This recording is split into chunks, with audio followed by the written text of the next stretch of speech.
სახელით მამისაით და ძისაით და წმინდისა სულისაით.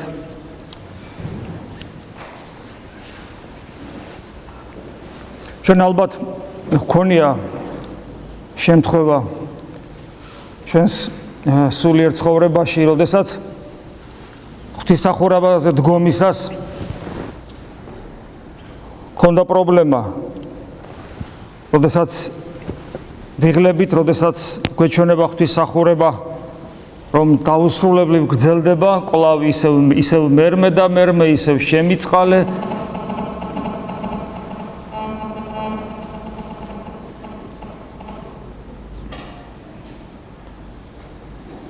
ისევ მოკლედ მორიგი კვერექსი და ესე დაუსრულებლივ ადამიანს შინაგანად შფოთი აქვს, გმინავს, არ იცის როგორ მოერგოს ამ ყველაფერს. ანუ ღვთისმსახურება თავისი რიგით მიდის და ადამიანი ვერ ჯდება რა ამ ღვთისმსახურებაში, არ არის რა თანამონაწილე, არ იცის რა გააკეთოს. ამიტომ ძალიან დიდი პრობლემები აქვს და ზოგი უძლებს და არ გადის და თუ ესე გრძელდება სულ, მაშინ უფალი ასაჩუქრებს და მე აჩვენებს თუ რა უნდა გააკეთოს, რომ ამგვარი რამ არ დაემართოს. ზოგი სულმოკლეობას იჩენს და გარბის გარეთ ან დაცხება, ან მოშივდება, ან მოწყურდება, მიზეს რა გამოვლევს და პლუს კიდე დამატებით ეს გაუთავებელი მერმე და უფალო შემიწყალე. თქვენ ალბათ წარმოგიდგენიათ, ან შეიძლება შემთხვევაც გქონიათ, როდესაც შეიძლება თქვათ ურწმუნო ადამიანი შემოყოლიათ ტაძარში. ათეისტი ან არაეკლესიური, რომელიც ძალიან შორს არის ამ ყველაფრისაგან და შეიძლება თქვენი თავიც გახსოვთ ოდესღაც ამგვარად. როცა შემოდის ადამიანი და არ იცის რა გააკეთოს. უხერხულად აგზნობს თავს. ხელების აწაიღოს, თვალებისად დაატრიალოს, საითკენ გაიხედოს. ძალიან როგორ მოიქცეს. და ეს დისკომფორტს განიცდის შინაგანს. დაახლოებით იგივე გვჭირს ხოლმე ჩვენ, როდესაც ღვთისმსახურებას ვერ ვერგებით, ვერ ხვდებით თანამონაწილენი. და საერთოდ ათეისტის მაგალითი იმიტომ მოვიყვანეთ, რომ ჩვენ შეიძლება ათეისტები არ ვართ და გვწამს კიდევაც.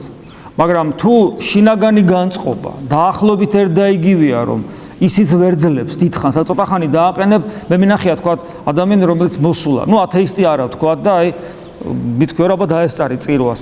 ჩვენთვისაც ძალიან ნიშანდობლივია ხოლმე და რა დღეში ვარდებიან ესეთი ადამიანები, ერთ ადგილას ვერ ჩერდებიან, აი ტრიალებენ, იგრიხებიან, თავს აქეთ-იქით ატრიალებენ, ბოლოს გარბიან, ვერ უძლებენ. და თუ მაგალითად ეკლესიურ ადამიანსაც ეს შინაგანი განწყობა აქვს, რომ ვერ ძლებს და ერთი სული აქვს, როდის დამთავრდეს, უბრალოდ კითხვა რომ დაუსვათ საკუთარ თავს. თუ ჩვენ და რომლებიც თქვათ აღსარებელი მაზიარებელნი ვართ და თვით ურწმუნოს, არაეკლესიურს და თვით ათეისტსაც კი რაღაც ერთნაირი შინაგანი მდგომარეობაში მოვდივართ, ეკლესიაში როცა ვდგავართ, შეიძლება ამგვარი რამე დაუშვათ თუ არ შეიძლება. ჩვენ თუ პატარა განათლება გვაქვს ქრისტიანული, რა თქმა უნდა შეიძლება ვთქვათ, რომ ეს შეიძლება ერთ და იგივე მდგომარეობა იყოს, იმიტომ რომ ჩვენ ვიცით სადუკევლებისა და ფარისევლების ერთიანობა ქრისტეს წინააღმდეგ. ჩვენ ვიცით პილატესა და ჰეროდეს ერთიანობა ქრისტეს წინააღმდეგ. ჩვენ ვიცით, რომ განსხვავებული შინაგანი სამყაროს ადამიანები შეიძლება გაერთიანდნენ, თუ მათ ერთნაირად არ აინტერესებთ ეს სუბუქად ნათქვამი და უფრო მძიმე თუ ვიტყვით, თუ ერთნაირად არ უნდათ ქრისტე.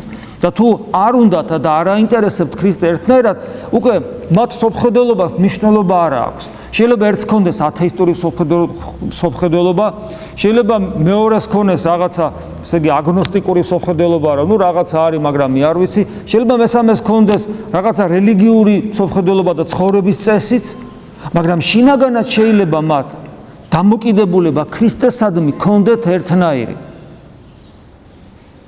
ჩვენ სახარების ისტორია ამას გვიდასტურებს. მაგრამ ამავე დროს ჩვენ ვიცით საკუთარი თავი, კიდევ ვიმეობ, როდესაც ჩვენ გვიჭირს მსახურებაზე დგომა და ისევე გვიჭირს, როგორც არაეკლესიურს გაუჭირდებოდა, შეიძლება რაოდენობრივი განსხვავება იყოს ამ გაჭირვებებს შორის, მაგრამ არსობრივად ეს ერთ და იგივეა და მაშინ ჩვენ შეიძლება კითხვა დავსვათ, რომ აი ჩვენ რელიგიურნი ვართ და ჩვენი დამოკიდებულება ქრისტესადმი როგორია? ადამიანის პრობლემა ზოგადად მრავალი რამის გამოა დაცემული ბუნება ხშირად ვახსენებთ და ერთ-ერთი რაშიც დაცემული ბუნება ვლინდება ეს არის რომ ადამიანი ორ სამყაროში ცხოვრობს. ჩვენ ცხოვრობთ გარე სამყაროშიც და ჩვენ ცხოვრობ შიდა სამყაროშიც. ჩვენ ერთმანეთს ვხედავთ ჩვენ ერთმანეთში ვხედავთ იმას რასაც ჩვენ ვიქმთ რასაც ვავლენთ გარე სამყაროსათვის და გარე სამყაროში. ჩვენ ერთმანეთის შიდა სამყაროს ვერ ვხედავთ. ამიტომაც არის რომ როცა ორი ადამიანი ერთად ცხოვრობს, თქვათ, ან დიდი ხნის განმავლობაში იცნობენ ერთმანეთს, ეს არ არის გარანტია იმისა, რომ ისინი თქვათ შინაგანად ახლობელი ადამიანები არიან. ერთ-ერთი თუ არ ვცდები ჟურნალისტია რაღაც ეს მოსწრებულად ამბობს ცოლ-ქმარზე, რომელსაც ერთმანეთი არ უყვართ და ესე თქვათ ახასიათებს მათ ცოლ-ქმრობას ერთ სარეცელზე ორი მეზობელი. მეზობელს ხო იცნობ, კაი გამარჯობა, მაგრამ სხვა არის. ერთ სარეცელზე ორი მეზობელი. ანუ შეიძლება თვით ცოლ-ქმრობაც კი, მშობლებისა და შვილების ურთიერთობას, დედმამიშვილობაც, ერთი მრევლის წევრობაც კი არ იყოს საკმარისი იმისათვის, რომ ადამიანებს სულიერი ერთობა ქონდეთ. იმიტომ რომ ადამიანის შინაგანი სამყარო ძალიან ღრმა და დაფარულია, თვით ადამიანისთვისაც კი ადამიანს ძალიან დიდი ღვაწლი ჭირდება, რომ მას საკუთარი თავი დაინახოს. ჩვენ ვიცით, რომ სულიერი ხედვა ადამიანს მაშინ ეწყება, როცა ის საკუთარი თავის დანახვას იწყებს. წარმოგიდგენიათ, მე ძალიან დიდი ბრძოლები უნდა გავიარო, წლები და წლები უნდა ქრისტიანულად ვიცხოვრო, ვიღვაწო, ვიშრომო, რომ მე შევძლო საკუთარი თავის დანახვა. და როგორ უნდა დამინახო შენ მე? როგორ უნდა მიხვდე შენ ჩემ შიგნით რა პროცესები მიდის? ან მე როგორ უნდა დავინახო შენ შიგნით რა პროცესები მიდის? ესე იგი რა გამოდის? აქედან დასმა რა შეიძლება გავაკეთოთ? მიუხედავად იმისა, რომ ჩვენ ესე ერთად ვართ თითქოს და ადამიანი მარტო პრინციპში არ არის გარეგნულად, ადამიანი მაინც მარტოა.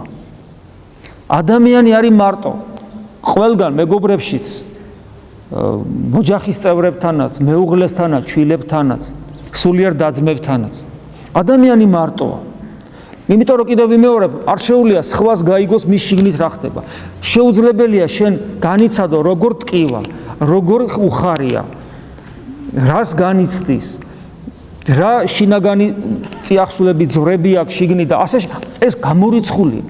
შენ შეიძლება თანავ უგზნოთ, უთხრათ ვიზიარებ შენ სიხარულს ან ვიზიარებ შენ ტკივილს, მაგრამ ეს უფრო ადამიანური ცხოვრების კულტურის ერთ-ერთი სფეროა. ეს აუცილებელი, მაგრამ არსობრივად ეს სიტყვა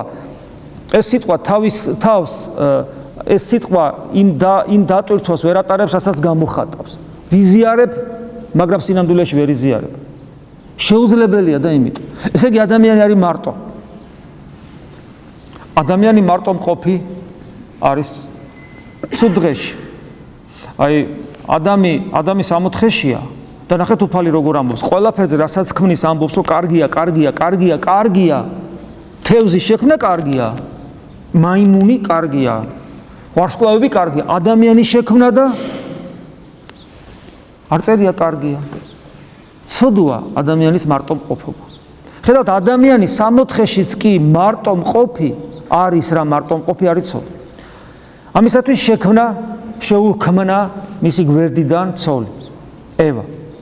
რომ მარტო არ ყოფილიყო. ჩვენ ვიცით, რომ რაღაც მუგეში იყო, მაგრამ საბოლოო ჯამში ეს კარგად არ დამთავრდა. არა იმის გამო, რომ ცოლი შეუქმნა, არამედ იმის გამო, რომ ეს ადამის ბრალიც იყო პირველეს ყოვლის. ანუ თვით ისიც კი შემწე მსგავსი მისა, ანუ ცოლი, მისი ძვალი ძვალთაგანი და ხორცი ხორცთაგანიც კი არ აღმოჩნდა საკმარისი იმისათვის, რომ ადამი ბედნიერი ყოფილიყო.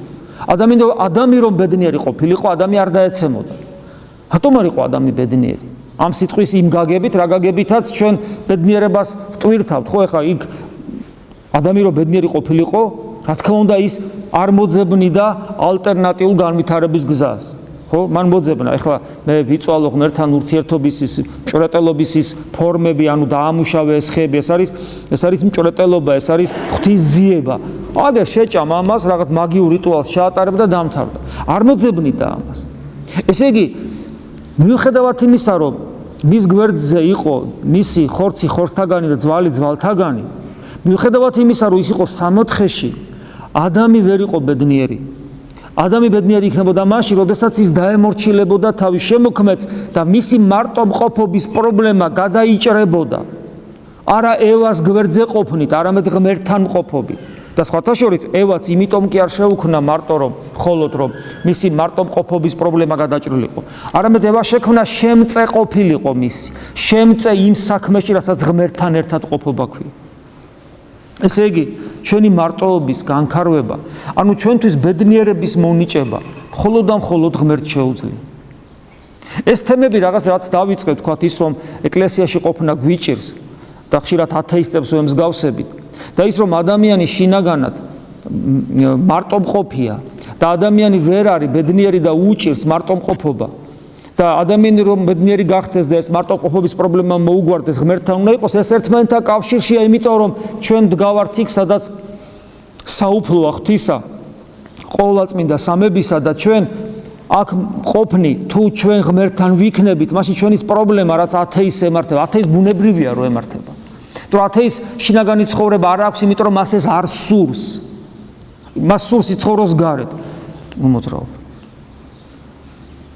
და იმიტომ და აქ კიდე მოძრაობით ვერ იქნები კარგად. აქ ვერ ილაპარაკებ, ვერ ისაუბრებ, აქ მაქსიმალურად გარინდებული, საკუთარ თავში ჩაღრმავებული. მე ხშირად მithქვავს, ფეხებიც კი ერთად უნდა გქონდეს. თავი დაბლა დაწეული, კრძალვით, ყურადღება ანატომიური გულის ზემოთ, მინიმალური მოძრაობა, ხელებისა, ფეხებისა. მე ხშირად მithქვავს, რომ აი ადამიანი დგას და ინიავებს.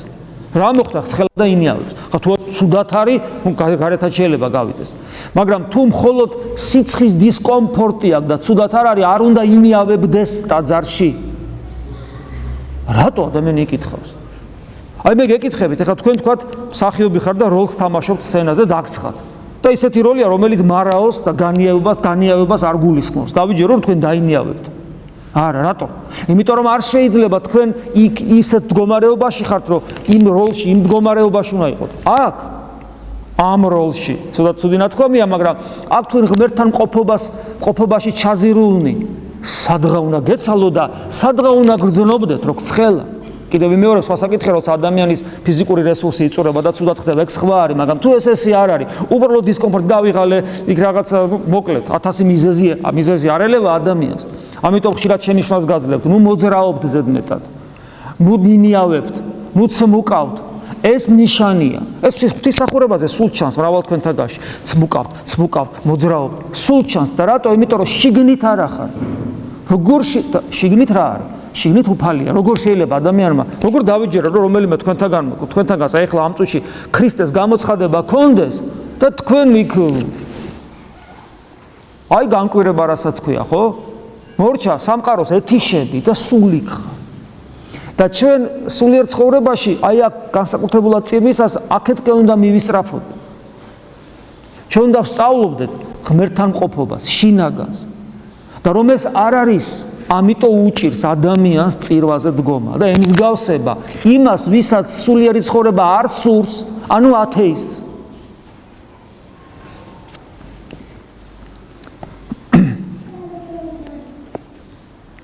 ამგვარი მდგომარეობის მიზეზი, როგორც გითხარით, არის, რომ აი ეს გვიჭირს სულიერი ცხოვრება და სულიერი ცხოვრების ყველაზე მთავარი გამოცდა, ლიტურგიკული მსახურება. გვიჭირს და მიზეზი, ამის გითხარით, ღმერთთან ვერ ვართ შიგნით. ანუ მიზეზი არის ცოდვა. რა არის ცოდვა? ღმერთისაგან შორს მყოფობა, უუნარობა ღმერთთან მყოფობისა, ღმერთისკენ რომ არ მივდივართ, ანუ აცდენა, ჩვენი ცხოვრება აცდენილია ღმერთს. აი ეს არის ცოდვა. რა არის უმთავრესი ცოდვა? ცოდვა ძალიან ბევრი განმარტება აქვს. და მე მინდა რომ უფლის სახარების ერთი ნაწილი აღმოგიკითხოთ, ეს არის იონეს სახარების მე-16 თავი, რომელიც განმარტავს ცოდვას. ესეთ რამეს ამბობს. მოვიდეს იგი, აქ საუბარია სულიწმინდაზე, მოვიდეს ანუ სულიწმინდა და ამხილოს სოფელსა ცოდვისათვის. ქრისტე ამბობს, სულიწმინდა რომ მოვა სოფელს ამხელს ცოდვისათვის. ეს იონეს მე-16 თავი. და მე განმარტავს, რაზეა საუბარი? ცოდვისათვის ესრეთ, ანუ თავარცოდვაზე საუბრობს. სულიწმინდა ამხელს კაცობრიობას ცოდვისათვის. ეს უმთავრესი ცოდვა, ცოდვისათვის ესრეთ, რამე თუ არ არ წმენა ჩემდა, ანუ ქრისტეს თავის თავზე საუბრობს, არ არ წმენა ჩემდა მომართ. ანუ თავარი ცოდვა ადამიანს არ წამს ქრისტესი და ეს არის უმთავრესი ცოდვა და სულიწმინდა არის მამხილებელი უპირველეს ყოვლისა ამაში. ანუ ჩვენი უმთავრესი მიზეზი ღვთისმსახურებაზე ვერ გაძლევისა და რომ გვიჭირს ქრისტესადმი ურწმუნოება. ჩვენ ძალიან ხშირად გვავიწყდება სამწუხაროდ გვავიწყდება და გვავიწყდება რომ ჩვენი ქვაკუთხედი ჩვენი სარწმუნოების არის ადამიანად მოსული ღმერთი იესო ქრისტე. ქრისტე, ქრისტიანები ვართ. ჩვენ ქვია სახელი ქრისტიანი. ეს იმას ნიშნავს, რომ ჩვენ ვართ მისი მოწაფენი.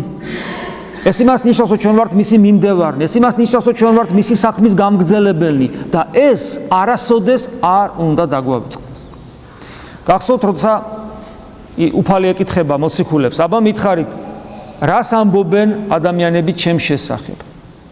ზოგი რას ამბობს, ზოგი რას ამბობს, მაგრამ შემდეგ უფალი ეკითხება, თქვენ ვინ გონიათ, ვინ ვარ მე? და გახსოვთ, ფიცხი პეტრე, რომელიც სხვა მოციქულების პოზიციასაც გამოხატავს. შენ ხარ ქრისტე, ძე ღმრთისა, ცხოველისა. ანუ შენ ხარ ცოცხალი ღმერთის ძე. შემდეგ უფალი მიანიშნებს, რომ მაინც თავის თვისით კი არ თქვა. არამედ ღვთის გამოცხადება აქვს მას. შინაგანად, ის რომ პეტრე მენტალურად ამას შეიძლება ვერც არის მიმხვდარი, მაგრამ უფალი განუმარტავს. ჩვენ შემდგომში ვიცით, როგორ ხაზგასმულია წმინდა წერილში, საერთოდ რომ მამის გარეშე ვერავინ ვერ მივა ძესთან და ვერავინ ვერ იტყვის ძეზე, ანუ ქრისტეზე რომ ის არის ღმერთი, თუ არა სულიწმინდისაგან. ანუ ის რომ შენ გწამს, რომ 2000 წლის წინ მოღვაწე ხუროს შვილი იესო ქრისტეს წოდებული არის ძე ღმერთი მესამე პირი ყოვლადწმინდა სამებისა, ეს არ არის უბრალოდ შენი დამსახურება. შენ მიხვდი ამას. არამედ ეს არის წყალობა ყოვლადწმინდა სამებისა. მამა და ძე მამას ნებავს და სულიწმინდის მადლის გარეშე შენ ამას ვერ მიხვდები. ანუ ყოვლადწმინდა სამების გამოცხადება ადამიანში, როდესაც ის ხვდება, რომ იესო ქრისტე არის ძე ღმერთი. ეხლა ეს, რა თქმა უნდა, ძალიან კარგი და ამის გარეშე, რა თქმა უნდა, როგორ იქნება. მაგრამ აი, როდესაც ეს თავარი სარწმუნოება, რომ შენახარ ქრისტე, ანუ ის ცხებული, ნაწინასწარმეტყველებით ცხებული, ცოცხალი ღმერთის ძე, აი ეს სარწმუნოება, მისი ერთგულება, მისი მოწაფეობა, შემდეგ მისი ღვაწლის ხედვა, თანამონაწილეობა, შემდეგ მისი აღდგომის თანამონაწილეობა როგორ, მისი აღდგომის მოწმენი და შემდეგ მქადაგებელი. აი ამ ყველაფრის საქმის, ეს იყო უმთავრესი საქმე, რომლებსაც მოციქულები აკეთებდნენ. მოციქულთა მისიონერობის უმთავრესი საქმე. ეს არის ადამიანად მოსული ღმერთის შესახებ ქადაგება, ადამიანად იმ მოძღვრების გადმოცემა, რაც ქრისტემ მოგვიტანა, მაგრამ მაინც პირველი რაც თქვი, ის უფრო სწორია. ადამიანად მოსული ღმერთის შესახებ მოწმობა. ანუ ისინი კი არ ამტკიცებენ, როგორ უნდა დაამტკიცო ეს, აბსოლუტურად გაუგებარია. დაამტკიცებ ორჯერ 2 რომ 4-ია, მაგრამ ვერაფერთ ვერ დაამტკიცებ, რომ იესო ქრისტე ღმერთია. მაგრამ ეს არის მოწმობა მოციქულების. და ეს მოწმობა უკვე 2000 წელზე მეტია გრძელდება. და ჩვენ ამ მოწმობის თანამონაწილენი ვართ, ჩვენც უნდა დავამოწმოთ ეს. ამის გარეშე ქრისტიანობა არ არის. მთელი ქრისტიანული ღვთისმეტყველება, მათ შორის ღვთისმეტყველება ყოვლადწმინდა სამების შესახებ. და საერთოდ ღვთისმეტყველება, თეოლოგია ეწოდება მოძღვრებას წმინდა სამების შესახებ, საკუთრივ წმინდა სამების შესახებ. აი ეს არის თავარი ღვთისმეტყველების საგანი, ღმერთი როგორც სამები.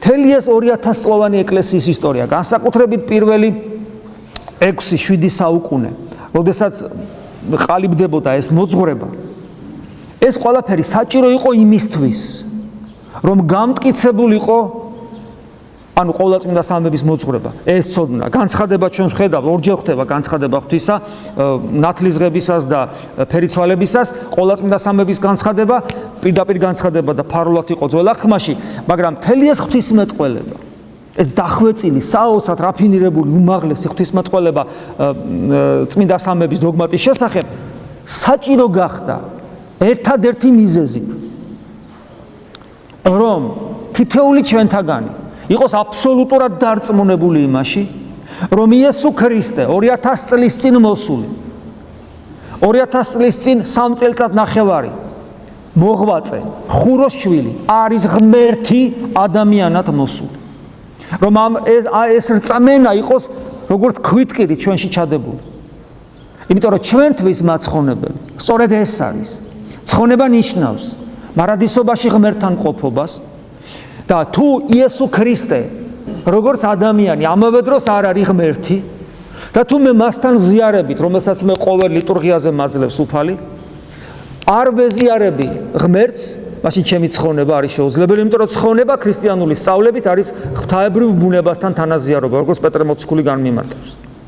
აქედან გამომდინარე, მე უნდა მქონდეს შინაგანი დარწმუნებულობა სრული, რომ დიახაც იესო ქრისტე, ტანჯული, მშიერი, წყურვალი, რომელსაც ეძინება, ბოლოს რომელსაც ცემენ, აფურთხებენ, აწამებენ, ანკლავენ, არის სამყაროს, მთელი სამყაროს შემოქმედი ღმერთი მამასთან და სულიწმინდასთან ერთად. გესმით? აი ეს ყველაზე მთავარი ჩვენი რწმენა სწორედ ამაში მდგომარეობს. იესო ქრისტე არის ღმერთი. ახლა რატო უსვავ ამას ხას? ვიღაცამ შეიძლება თქვას, მამაო, ჩვენ ხო ეს ვიცით. კაცო, როგორ ვიცით? როდესაც ჩვენ ვეზიარებით ღმერთს, გავდივართ გარეთ და ვცოდავთ. მე მესმის ადამიანი არ არის კაცი, რომელიც ცხონდეს და არ აცოდოს. მე ამ ცოდვაზე არ ვსაუბრობ. მე არ ვსაუბრობ იმ ცოდვაზე, როცა ცოდვა ჩვენ გვერევა. მე ვსაუბრობ იმ ცოდვაზე, როცა ჩვენ ცოდვას არ ვებრძვით სისხლამდე, როგორც პავლე მოციქული ამბობს, და მე ვგულისხმობ იმ ცოდვას, რომელიც გვიყვარს, მიუხედავად იმისა, რომ ჩვენ მარადიულ ყოვლის შემძლე სამყაროს შემოქმედ ღმერთს ვეზიარებით ყოველ წირვაზე. ეს იმას ნიშნავს, რომ ჩვენთვის იესო ქრისტე ღმერთია თეორიულად და ის არ არის ჩვენთვის რეალურად ღმერთი. ეს იმას ნიშნავს, რომ ჩვენ პრაქტიკულ ცხოვრებაში, სულიერ ცხოვრებაში არ ვართ მტკიცე და კარგი ქრისტიანები. ჩვენ კოჭლობთ, ძლივს დავდივართ და პატარა განსასწელსაც ვერ უძლებთ. და ჩვენი ქრისტიანობა ხშირად ჩალის ფასიც კი არ არის. ამიტომ არის რომ მრავალი ჩვენთაგანი მიუხედავად მრავალი წლების აღსარებლობითი და მაზიარებლობითი ცხოვრებისა ჯერ ვერ დაემსგავსა ქრისტეს. ყოველ კვირას ქრისტეს ეზიარები და ცოტათი მაინც არ უნდა გავდე? კაი, შენ შეიძლება ვერ მიხვდე, უფალი ფარავ შენი თვალებიდან, მაგრამ გარდანაც რომ ესე ჩანს. რო არ გავხარ, რაშია საქმე? ანუ კიდევ ვიმეორებ, ჩვენში არ არის ეს რწმენა, ცოცხალი, რომ იესო ქრისტე არის ღმერთი, რომელსაც ჩვენ ეზიარებ, რომელიც შენში შემოდის და შენ მასში არ გწამს. კი, უფალი ამით ზიარების მადლით ხელს გიწვდის. ვიცით რა ხდება? უფალი ხელს გიწვდეს, შენ ეს ხელი უფლისა, რომელსაც შენ ხელი უნდა მოკიდო და გაყვე, შენს მიღმა გადის. ანუ შენ ევქარისტიაში მონაწილეობ, სიწმინდეს იღებ, მაგრამ ღვთის ხელი შენს გვერდზე, შენს მიღმა გაივლის. რატომ? იმიტომ რომ შენ მას ქრისტეს პიროვნულად არ ეძებ. არ ეძებ. შენი ცხოვრების წესით მას პიროვნულად არ ეძებ. ანთებული არ ახარ მისით.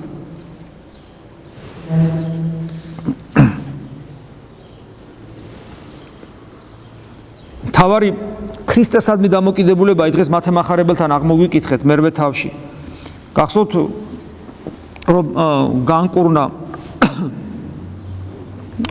ასის თავის მონა და ეს რომაელია ებრაელი არც არის არწმუნოებით, მაგრამ ირწმუნა ქრისტესი და ისე ირწმუნა, რომ არ ჩათვალა საჭიროდ, რომ მიდი და მაინდა-მაინც ვეღირსი არა ვარ და შენ თქვი, შენ ოღონ თქვი ნახეთ როგორ ირწმუნა და აი ესმარა იესოს ესე დაუკვირდა და რქვა ერთ ამას რომელიც მისდევდეს მას ამინ გეტყვით თქვენ არც აღარსა ისრაელსა შორის ანუ ღვთისმრჩეულებს შორის ესოდენი სარწმუნოება ვპოვე ხოლო გეტყვით თქვენ რამე თუ მრავალი მზისა აღმოსავლით და დასავლით მოვიდოდიან და ინახიდგმიდან ანუ ნახევრად წოლარე რო იჯდნენ სუფრაზე თუ იწვნენ მრავალი ინახიდგმიდან აბრაამის თანა ისააკის თანა და იაკობის თანასა სუფეველსა ცათასა რატო ახსენებს აბრაამს იაკობს და ისააკს იმიტომ რომ ღმერთი აღთქმას დებს აბრაამთან და შესაბამისად შემდგომში იაკობთან და ისააკთან და ესე იწოდება ძველ აღთქმაში ღმერთი აბრაამისა,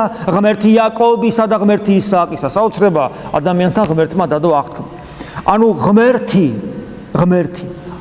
რომელიც დებს აღთქმას აბრაამთან, იაკობთან და ისააკთან ანუ მათთან ყოფობა აბრაამთან, იაკობთან და ისააკთან ყოფობა ნიშნავს ღმერთთან ყოფობას და ამისათვის აუცილებელია რომ გწამდეს ქრისტეს იმიტომ რომ ქრისტე თავად არის სწორედ ის ღმერთი რომელიც არის ღმერთი აბრაამისა, ღმერთი იაკობისა და ისააკისა მამასთან და სულიწმინდასთან ერთად კვლავ ქრისტე ყველგან და ყველაფერში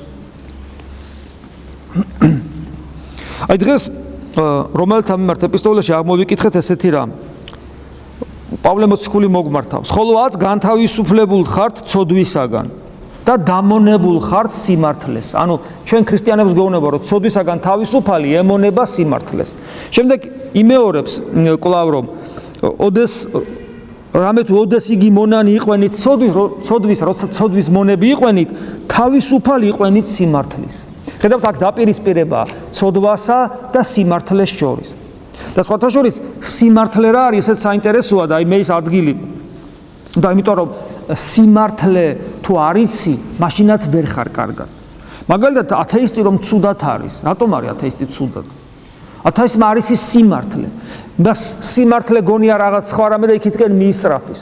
და მისი ბოლოც საშინელია და აწყოც საშინელია და წარსულიც საშინელია, იმიტომ რომ მას შინაგანი ცხოვრება არა.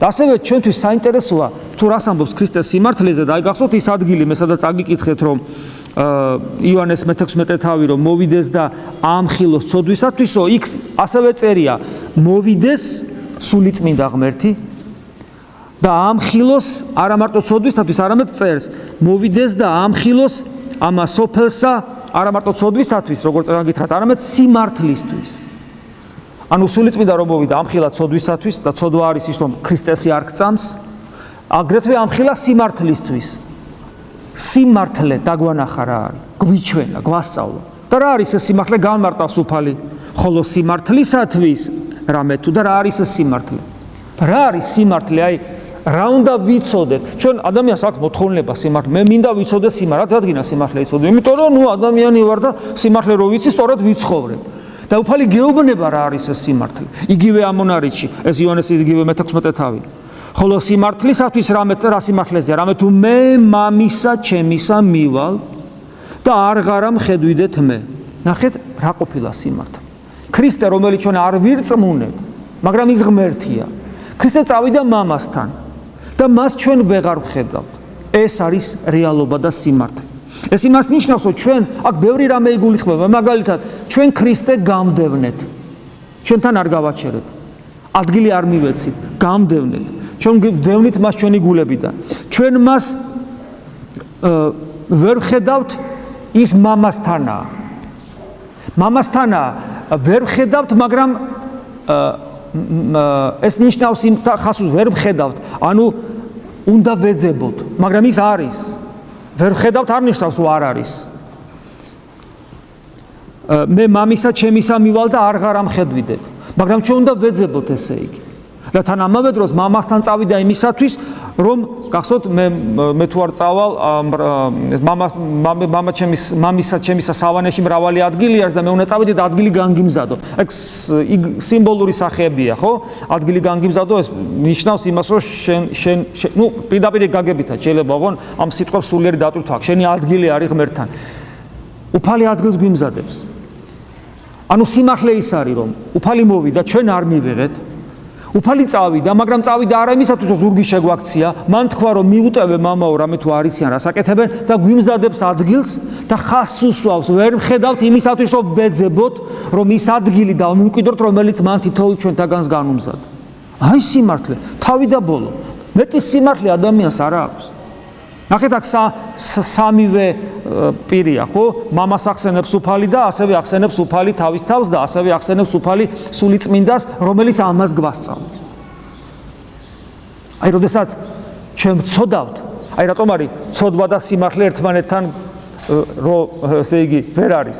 თუ ცოდავ, აი ეს სიმართლე შენთვის დაკარგულია. რომ ქრისტე გაანდევნე და შენ თანამონაწილე ხარ ამ ბოროტებისა, იმიტომ რომ ჩოლი ისეთივე ადამიანი ხარ, როგორც სხვა და ხშირად განგიდევნია შენი გული და რომ შენ კიდევ ვიმეორებ, რომ ქრისტე მამასთანაა და ადგილს გიმზადებს, მაგრამ უნდა ეძებო ქრისტე, რომ ის ადგილი დაიმკვიდრო. ეს არის ყველაზე მთავარი და ცოდვა აი ამ სიმართლისადმი გაბრმავებს. წარმოგიდგენიათ ადამიანმა, რომელმაც ეს სიმართლე იცის.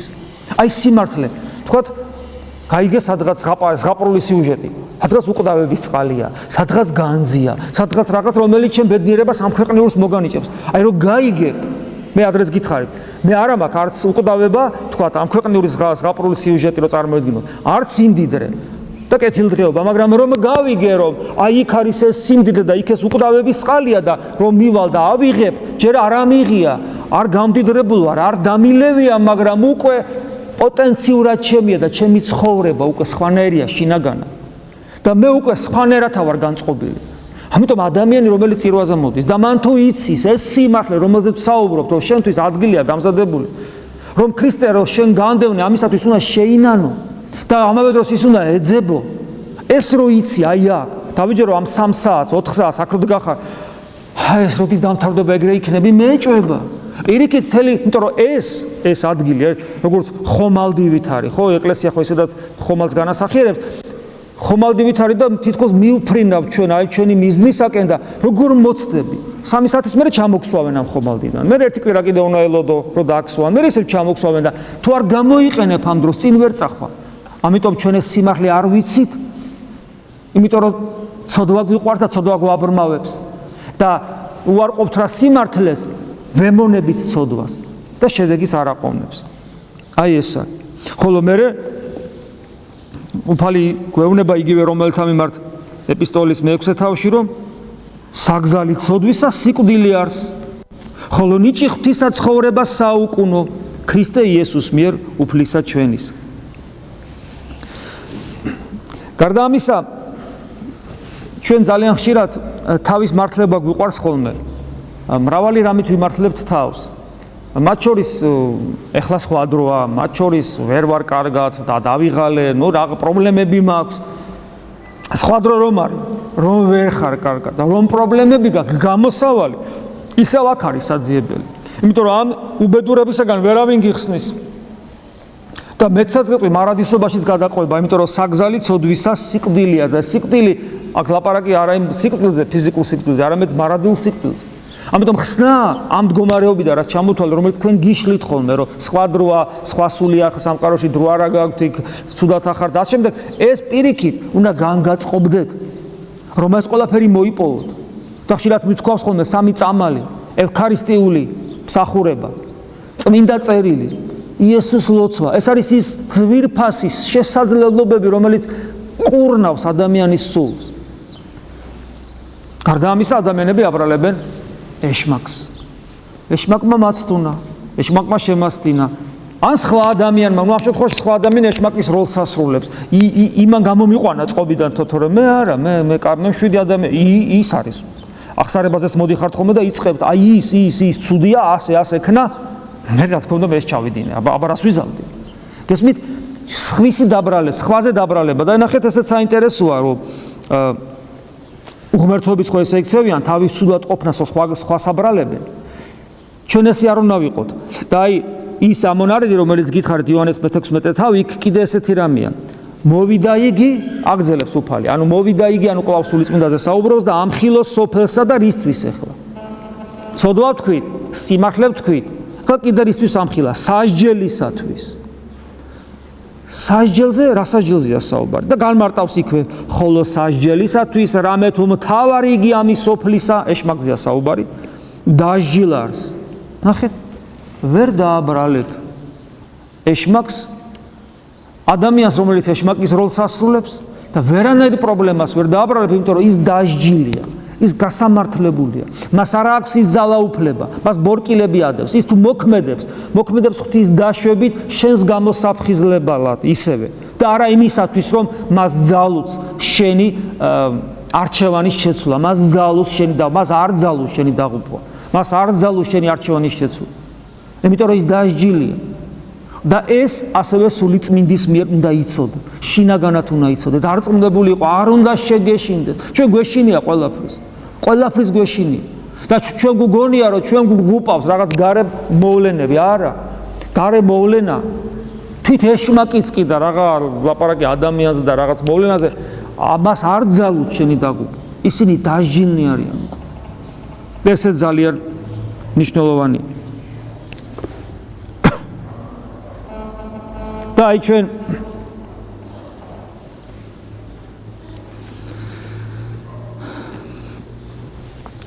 საუბრობთ რა იმაზე რომ თუ ჩვენი სულიერი ცხოვრება როგორ უნდა რეალიზდეს და რეალიზდეს თუნდაც ტაძარში მე მინდა როგორც ნიმუშად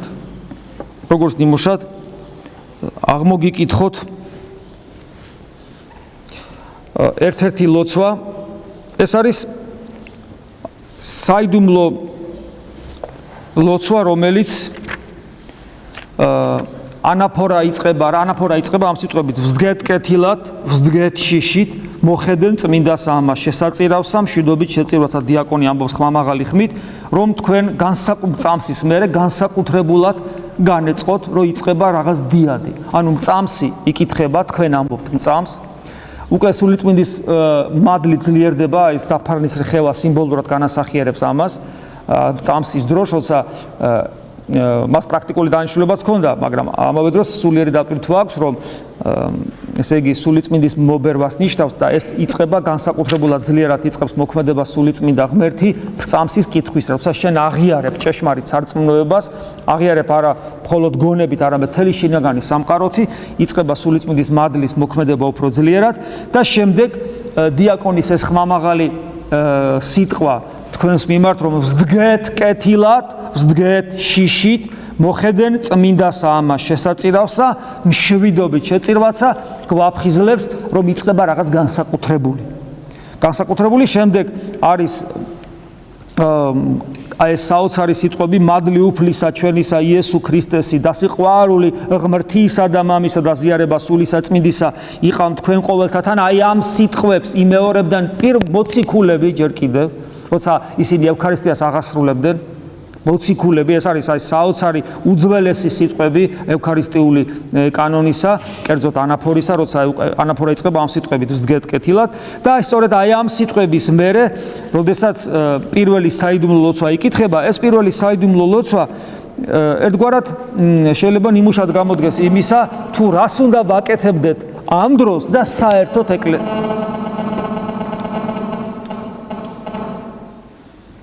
რას უნდა ვაკეთებდეთ ამ დროს ესე იგი ეკლესიაში. მე მინდა ამავე დროს გითხრათ რომ თვითონ საიდუმლო ლოცვებთან დაკავშირებით არის ესეთი სხვადასხვა ტრადიციები არსებობდა, კითხულობდნენ ხმამაღლა, კითხულობდნენ ჩუმად. დღეს თითქოს გავრცელებულია რომ კითხულობენ ჩუმად ჩვენთან, მაგრამ თქვათ საბერძნეთის თელ რიგ ეკლესიებში რაც მე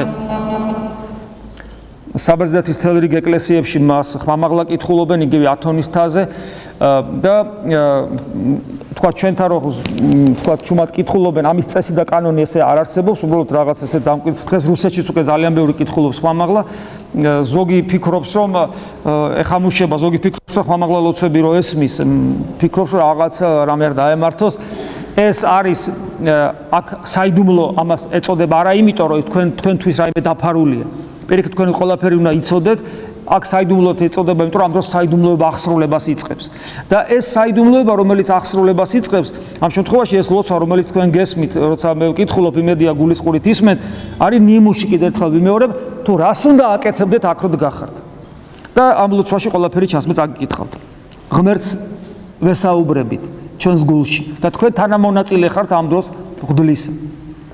ეს მაშინ, როდესაც ზე გვაქვთ გული, ვმადლობდეთ უფალსა და შემდეგ იწყება ეს ლოცვა. ღირს არს და მართავ, შენ და ქებად, პირდაპირ მივმართავთ. შენ და ქებად, შენ და კურთხევად, შენ და გალობად, შენ და მადლობად, შენ და თაყვანისცემად. და აი აქ სიტყვები ყოველსა ადგილსა მეუფებისა შენისა. და ამ დროს ერთ-ერთი ადგილი, სადაც მეუფებს ყოვლადწმინდა სამება შენი გული თუ არ არის, ეს ლოცვა შენს მიღმა ჩაივლის მადლთან ერთად. რამე თუ შენ ხარ ღმერთი გამოუთარგმანებელი, ანუ სიტყვით შეუძლებელია გამოთქვა ვინ არის ღმერთი. მოუგონებელი, ეს საოცარი სიტყვებია, ანუ ეს ნიშნავს იმას, რომ ადამიანის გონებას არ ძალუց ყოვლადწმინდა სამება მოიგონოს. იმიტომ რომ უამრავი რელიგია არსებობს, ვერსად ვერ ნახავთ მსგავს ანალოგიას ღმერთი ერთი და ამავე დროს პიროვნულად სამი.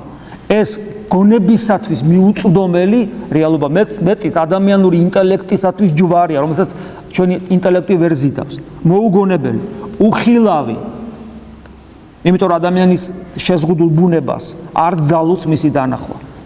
მიუწვდომელი, არც მიწვდომა არ ძალუց. მარადის ხარ, ვითარცა იგი ხარ შენ. მარადისობაში ხარ, თავად მარადისობა ხარ, როგორც ხარ შენ, მე არ ვიცი, როგორ ხარ, მაგრამ შენ როგორც ხარ, ეგრე ხარ. ეს მიმართვა იყო მამა ღმერთისადმი. ეხლა ნახეთ, გრძელდება. და მხოლოდ შობილი ძე შენი და სული შენი წმინდა. ესე იგი, ამ სიტყვებით პიროვნულად ჩვენ მიმართავთ არა მხოლოდ მამას, ან ზოგადად არამედ მამას, ძეს და სული წმინდა ღმერთს. რამე თუ შენ არა არსისაგან ყოფად მომიყვანე. ეხლა ჩვენ მადლიერების გამოხატვას ვიწყებთ. არა არსისაგან, არ ვარსებობდით, ყოფად მომიყვანენ ჩვენ. და დაცემულნი კვლავად აღმადგინე. და არა განგვეშორე და ეს მინდა მიაქცევთ ამ სიტყვებს საოცარი სიტყვებია ყურადღება. და არა განგვეშორე ჩვენ ვიდრემდის ზეცად აგვიყვანე.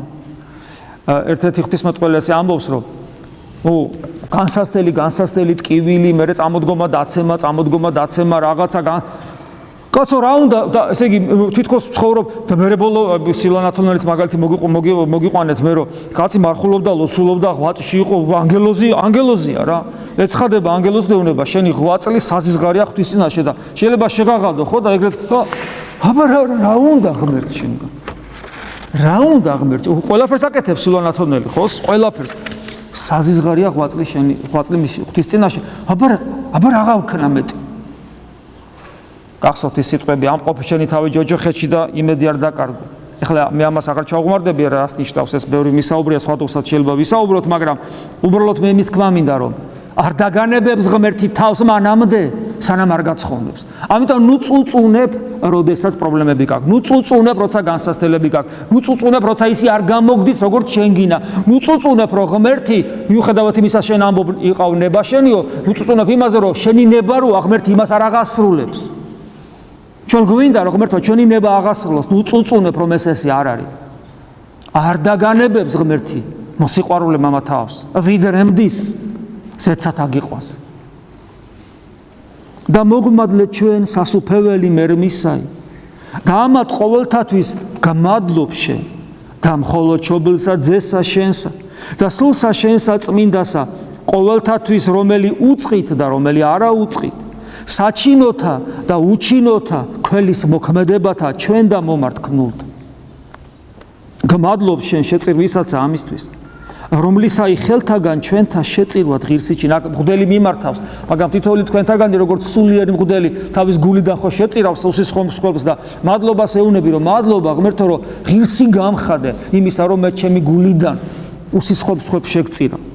და ეს მაშინ მე ხო ცოდვილი შეგწირავ და ამის ღირსი გამხადე. დაღა თუ გარემოი შენსადგანან ათასეული მთავარ ანგელოსთანი. ანუ მე ჩემ ცოდვილისგან იწირავ და შენს გარშემო ათასეული მთავარ ანგელოსთანი დგანან, მრავალთვალნი ქერუბიმნი და 6-6 სერაფიმნი აპყრობილნი ფრთებით. აი რისთვის დგას ადამიანი წმინდა ტაძარში, ყოვლადწმინდა სამების დიდებით, მადლიერებით და ღვთისაგან შეწყალების მოლოდინით ახსავს, როგორ შეიძლება ესე დროს ადამიანს